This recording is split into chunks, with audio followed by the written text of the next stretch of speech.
मंडल कारागार में बंद 60 वर्षीय महिला कैदी की मौत से हड़कंप मच गया। महिला कैदी जनवरी माह से दहेज हत्या के आरोप में परिवार के साथ बंद हुई थी। मंगलवार सुबह रोजमर्रा की तरह उठी और व्यायाम व योग के थोड़ी देर बाद हालत बिगड़ने लगी। अपर पुलिस अधीक्षक के अनुसार जेल प्रशासन ने हार्ट अटैक से मौत की आशंका जताई है। पुलिस ने शव को पोस्टमार्टम के लिए भेज दिया है। जेल अधीक्षक से बात हुई है इस संबंध में, तो उन्होंने बताया कि श्रीमती कमली देवी जो कंदरापुर की थी और जनवरी से 304B आईपीसी में वो निरुद्ध थी, बंद थी। आज सुबह वो टहली घूमी, योगा भी की, चाय वाय पीने के बाद उनको चक्कर आया और वो गिर पड़ी और फिर तुरंत सदर अस्पताल ले गए और रास्ते में उनकी डेथ हो गई। डॉक्टरों ने जो चेक वो किया है उस जानकारी के हिसाब से उनकी हार्ट अटैक से मौत हुई है और इस संबंध में वो पोस्टमार्टम की कार्रवाई की जा रही है। लेकिन वो 304B में पति और सास ससुर वगैरह जेल में होते हैं, तो जनवरी से वो जेल में थी और उम्र उनकी लगभग 60 वर्ष थी। बताया जाता है कि आजमगढ़ के कंदरापुर थाना क्षेत्र के कुआं देवचंद पट्टी गांव निवासिनी 60 वर्षीय कमले देवी पत्नी मुरली राम अपने बहू की दहेज हत्या के आरोप में जनवरी 2017 से बंद थी। उसके पुत्र रामरूप की पत्नी रीता से शादी 3 वर्ष पूर्व हुई थी। पिछले वर्ष रीता की संदिग्ध हालत में जहर के चलते मौत हो गई थी।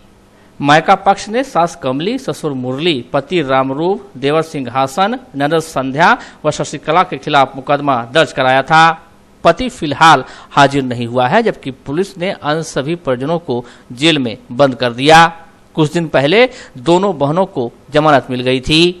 शशिकला के अनुसार उसकी भाभी की मौत के बाद उसके घर से जिंदा सांप मिला था, जिसको तत्कालीन एसओ के समक्ष पकड़ा गया था। सभी लोगों को आशंका थी कि सांप के काटने से मौत हुई है, लेकिन फिर भी पुलिस ने सभी को पकड़ के जेल में बंद कर दिया। वहाँ जेल में थी, अब आज पता नहीं क्या हुआ, हम लोग क्या पता। अच्छा, वो हमारी भाभी थी जो उसको सांप डस लिया और वो मर गई। तो हम लोग जैसे उसकी तबीयत खराब हो गई, सुबह में हम लोग उसको हॉस्पिटल लेके गए, वो सांप काटा वो नहीं बताई हम लोगों को। फिर हम लोग उसको सदर में लेके आए, सदर वाले उसको रेफर कर दिए, बोले कि ले जाओ दूसरी जगह। तुम लोग दूसरी जगह ले गए रामा हॉस्पिटल, फिर वो नहीं भर्ती लिया, वो बोल दिया ले जाओ उसमें वेदांतम ले जाओ। फिर वहाँ लेके गए, वहाँ जाते जाते रास्ते में वो मर गई। फिर जब घर पे लेके आए, उसके मायके वाले को फ़ोन किए तो वो सब आए, तो पुलिस के साथ आए और हम लोग को गिरफ्तार करवा दिए, हम लोग पूरे परिवार को। फिर जब घर में देखा गया तो सांप मिला, तब्दील हुई घर की तो सांप मिला, तो एसओ साहब और सब लोग जाके मतलब डीएम एसडीएम सब जाके सांप को मरवाएं और गड़वाएं, और वो सब देख उसको बताने के बाद भी वो नहीं मानी और हम लोगों को दहेज प्रथा लगा के हम लोग को गिरफ्तार करवा दी। मतलब एसओ को पूरी बात जानकारी थी, मतलब जो कि सांप कटा है? हाँ, वो गए थे घर पे, देखे थे, वो भी मरवाए वही।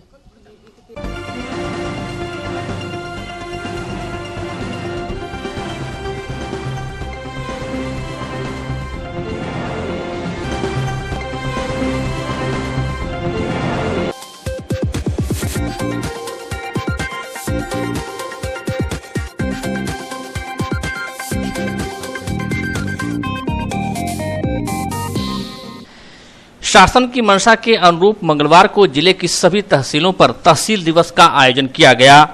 प्रभारी जिलाधिकारी पीपी सिंह ने तहसील फूलपुर में पहुंचकर जन समस्याओं को सुना। तहसील दिवस के दौरान उप निदेशक कृषि, पिछड़ा वर्ग कल्याण अधिकारी, सहायक निदेशक मत्स्य तथा जिला विद्यालय निरीक्षक अनुपस्थित पाए गए। अनुपस्थित पाए जाने वाले अधिकारियों का 1 दिन का वेतन काटने का प्रभारी डीएम ने निर्देश दिया।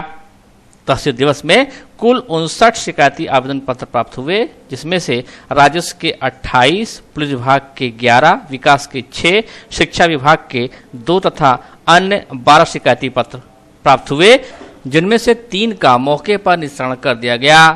इस अवसर पर एसपी आनंद कुलकर्णी, उप जिलाधिकारी फूलपुर प्रशांत कुमार सहित अन्य संबंधित अधिकारी उपस्थित रहे। वहीं सदर तहसील में संपन्न हुए तहसील दिवस में कुल 36 मामले आए, जिसमें राजस्व के 26, विकास के 4, 2 पुलिस विभाग के, 1 विकास और 2 शिक्षा विभाग से जुड़े शिकायती प्राप्त हुए, जिनमें से 4 का निस्तारण मौके पर किया गया।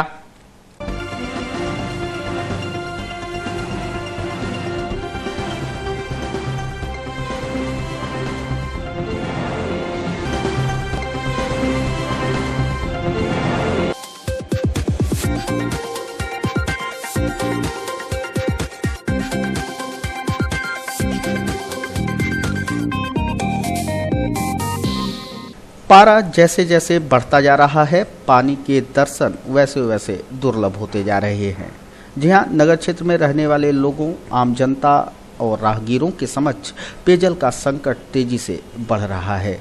समय से खराब हैंडपंपों को दुरुस्त न कराए जाने, उनके रिबोर न होने से समस्याएं काफ़ी विकट हो चली हैं। आम जनता प्यास से तड़प रही है और शुद्ध पेयजल के लिए उन्हें भटकना पड़ रहा है। स्थिति यह है कि लोगों को अपनी जेबें ढीली करके महंगे बोतल बंद पानी से प्यास बुझानी पड़ रही है। नगर क्षेत्र में स्थित अधिकांश सरकारी सार्वजनिक हैंडपंप की स्थिति यह है कि वह खरा पड़े हुए हैं। उनके कंठ जब खुद सूखे पड़े हैं तो उनसे किसी के प्यास बुझाने की उम्मीद कैसे की जाए। विभिन्न प्रमुख मार्गों, चौराहों, गली मोहल्लों की बात ही क्या की जाए, जब जिला महिला चिकित्सालय का हैंडपंप ही महीनों से खराब पड़ा हुआ है। जनपद भर से यहां पहुंचने वाले मरीज बाजार से पानी खरीदकर प्यास बुझा रहे हैं, दवाएं निगल रहे हैं। जिला प्रशासन व पालिका प्रशासन के दावे तो बहुत से हैं, लेकिन हकीकत आपके सामने है। जब जिले के एक महत्वपूर्ण हैंडपंप का हस्र यह है तो यकीनन यही कहा जा सकता है कि आप शर्म से पानी पानी हो जाएंगे, लेकिन पानी की व्यवस्था आपको फिर भी पानी नहीं है।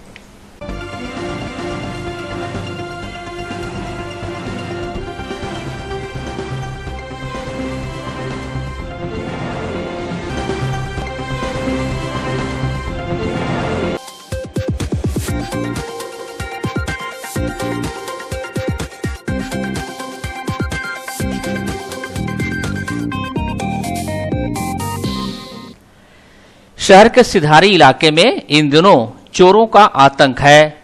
बीते कुछ समय में रात के अंधेरे में चोरों ने कई वारदात को अंजाम दिया, लेकिन पुलिस नहीं जागी। नतीजा यह हुआ कि चोरी की एक और घटना हो गई।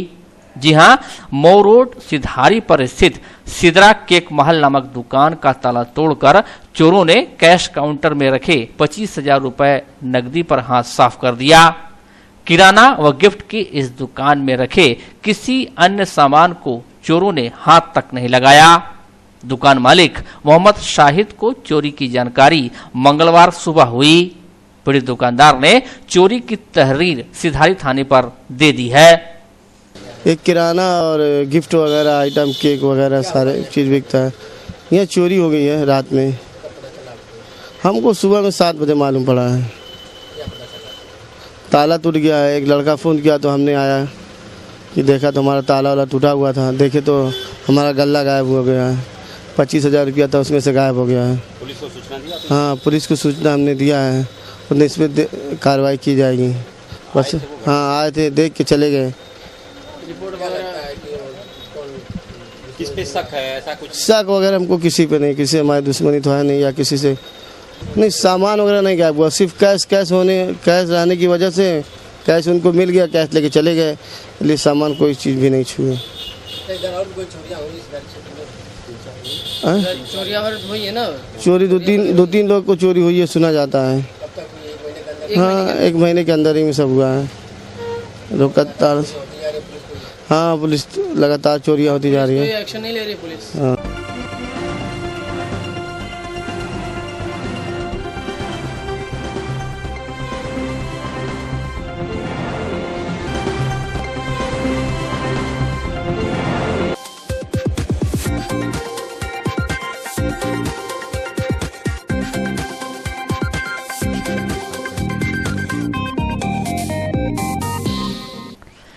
जिला बैडमिंटन क्लब आजमगढ़, जो कि पिछले कुछ वर्षों से एसोसिएशन के रूप में कार्य करने के लिए संघर्ष कर रहा था, वह संघर्ष 16 अप्रैल को लखनऊ के बाबू बनारसी दास यूपी बैडमिंटन एकेडमी में संपन्न वर्ष 2017-18 की एजीएम के दौरान पूरी तरह से समाप्त हो गया। जी हां, उत्तर प्रदेश बैडमिंटन संघ ने जिला बैडमिंटन क्लब आजमगढ़ द्वारा बैडमिंटन के क्षेत्र में किए जा रहे उल्लेखनीय कार्य एवं खिलाड़ियों के प्रदर्शन के आधार पर जिला बैडमिंटन एसोसिएशन आजमगढ़ का दर्जा प्रदान कर दिया है। यह जानकारी एजीएम से वापस लौटने के बाद जिला बैडमिंटन एसोसिएशन के अध्यक्ष डॉक्टर डीपी राय एवं सचिव डॉक्टर पीयूष कुमार सिंह यादव ने दी। एसोसिएशन का दर्जा मिलने से जिला बैडमिंटन संघ के पदाधिकारियों में जश्न का माहौल है। दो संघों के बीच लंबे संघर्ष के बाद मिली इस जीत पर अध्यक्ष ने मिष्ठान वितरित कर खुशी का इजहार किया।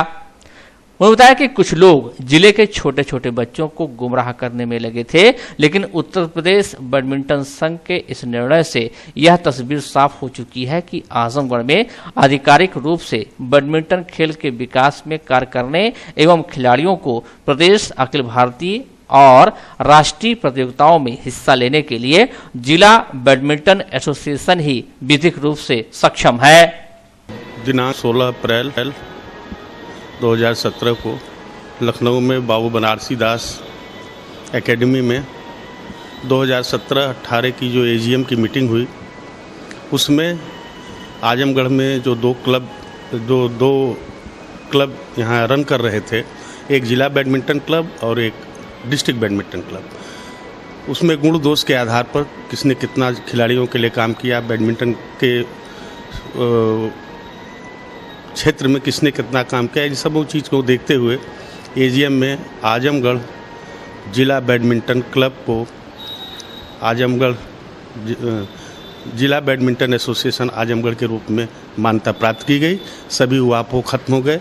अब मान्यता प्राप्त एसोसिएशन आजमगढ़ में हम ही लोगों का है, जिसका कि मैं अध्यक्ष हूँ। डॉक्टर पीयूष सिंह यादव सेक्रेटरी हैं, अजेंद्र राय जी हैं, तमाम हमारे साथी हैं, मुरारी जी हैं, राजेंद्र जी हैं, नीरज अग्रवाल जी हैं, तमाम लोग हम लोगों के साथी जो इस क्लब से जुड़े, इस क्लब में थे, अब हम एसोसिएशन के रूप में जाने जाएंगे। हम लोगों को मान्यता मिलने के बाद एक पहली से तीसरी मई तक विश्व बैडमिंटन और यूपी बैडमिंटन के एग्जीक्यूटिव्स के द्वारा एक शटल टाइम प्रोग्राम किया गया है, जो 1 से 3 मई तक आजमगढ़ को मिला है।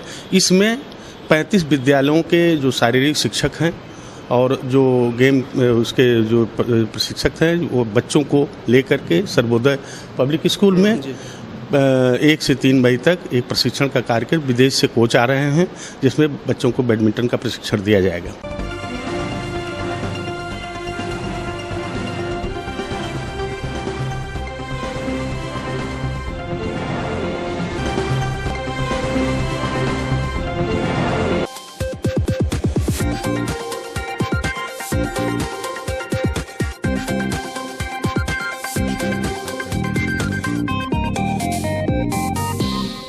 अप्रैल के महीने में ही जून सी गर्मी पड़ रही है। दिन निकलते ही आसमान से अंगारे बरसने लग रहे हैं। कूलर, पंखे सभी फेल हो चुके हैं और पारा लोगों को झुलसाने के लिए बेताब दिखाई दे रहा है। गर्म हवाओं के चलते ज़्यादातर लोगों का स्वास्थ्य बिगड़ चुका है। ऐसे में दादी नानी के भी बाबा आजी के समय से चली आ रही हेल्थ टॉनिक सत्तू की लस्सी लोगों की पहली पसंद बन गई है। इस स्वादिष्ट, पौष्टिक, गुणकारी खाद्य व पेय पदार्थ के बारे में इतिहास तक कहता है कि मगध की सेना ने सत्तू के भरोसे कई मोर्चे फतह किए। अपने आप में संपूर्ण आहार माने जाने वाले सत्तू की कई दुकानें नगर में लग चुकी हैं।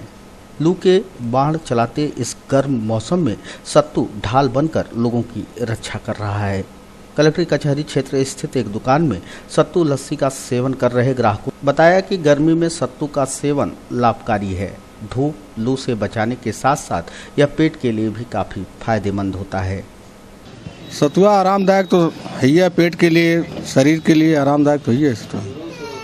लू से बचाता है। नींबू अथवा नहीं, जरूर राहत मिलता है। इसकी कुछ अलग ही तासीर होती है।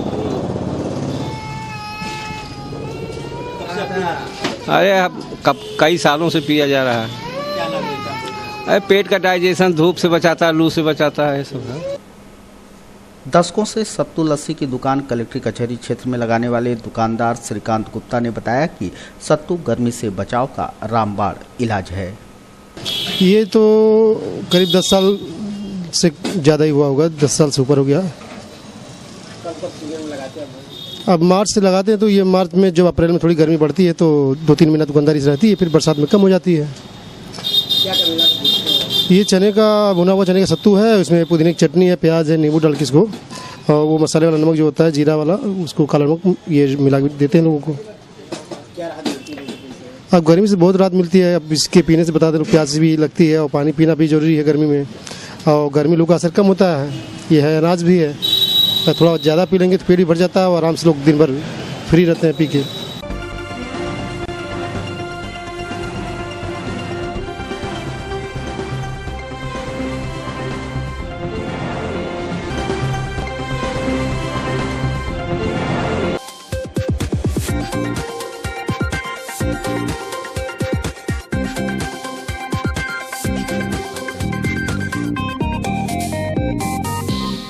माल भाड़ा बढ़ाए जाने की मांग को लेकर ट्रक यूनियन की हड़ताल लंबी खिंचती नजर आ रही है। हड़ताल को 3 दिन हो चुके हैं। चौथे दिन भी प्रबंध तंत्र से हुई वार्ता लगभग बेनतीजा रही। आपको बता दें कि ओवरलोडिंग न करने के निर्णय के बाद से ट्रक चालक भाड़ा बढ़ाए जाने की मांग को लेकर आंदोलनरत हैं। 11 रुपये प्रति बोरी भाड़े की मांग को लेकर 9 रुपये तक सहमति बनने की संभावना जताई जा रही है, लेकिन फिलहाल निर्णय खटाई में पड़ा हुआ है। ट्रकों के पहियों के साथ साथ निर्णय भी थमा हुआ है। क्या कह रहे हो? अभी सहमति में तो लोग तैयारी भी जता रहे हैं, नहीं भी जता रहे हैं, दोनों बात चल रही है। अभी तक गाड़ियाँ लोडिंग रुकी पड़ी हुई हैं। अगर कंफर्म हो गया तभी हम लोग लोड करेंगे। पूरी तरह हड़ताल आपका समाप्त नहीं हुआ अभी।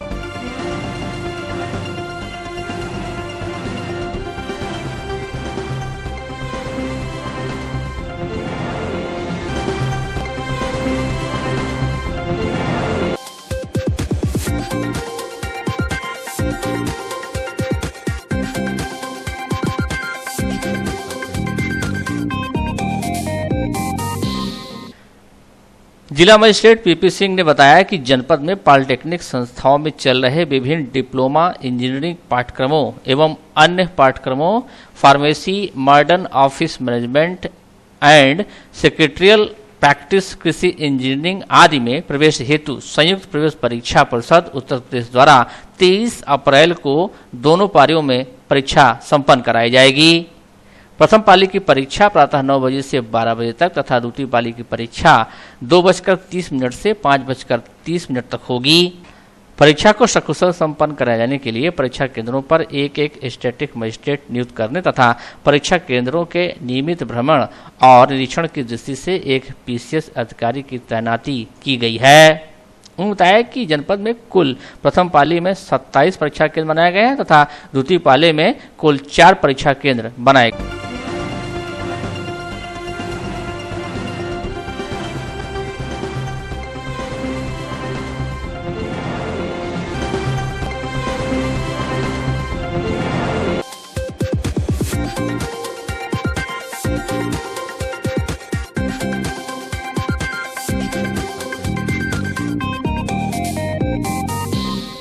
गर्मी अब पड़ रही है, लेकिन विधानसभा चुनाव परिणामों के बाद से ही बिलरियागंज थाने के करमैनी गांव का माहौल गर्म है और उसी गर्म माहौल की भेंट चढ़ा यह परिवार मंगलवार को अपनी फरियाद लेकर पुलिस अधीक्षक के पास पहुंचा। पीड़ित फरियादियों ने बताया कि दूसरे दल को अपना वोट देने के चलते उन्हें गांव के दबंग परेशान कर रहे हैं। उन्होंने इनके आवागमन के मार्ग में दीवार खड़ी कर दी है, इनके रास्ते को अवरुद्ध कर दिया है। विरोध करने पर वो परिजनों को बुरी तरह मार पीट रहे हैं। ये रास्ता आबादित होकर के रास्ता जाता है हमारा, बहुत जब से दुनिया बसी तब से हम वहाँ रहते हैं। आज कुछ दबंग लोग हैं जो राजनीति के माध्यम से वो लोग कह रहे हैं तुम साइकिल वोट नहीं दियो, भाजपा वोट दे, तुमको हम नहीं यहाँ से जाने देंगे। और ज़बरदस्ती जो है लोग रास्ते में दीवार उठा लिए हैं और हमारा रास्ता बंद किया। और कल परसों के दिन जो है अचानक प्रधान जी के मौजूदगी में 8-10-20 लोग जो अचानक घर पर हमला कर दिए, गाँव घर से बुला के और हमारे पिताजी को मारने लगे। मैं इनको बीच में गया, इनको छोड़ करके मेरे ऊपर पटक करके लातों को मारा। कई जगह चोटें आई है और उसके बाद मेरी भाभी, मेरी औरत, सबको। मारने वाले कौन लोग हैं?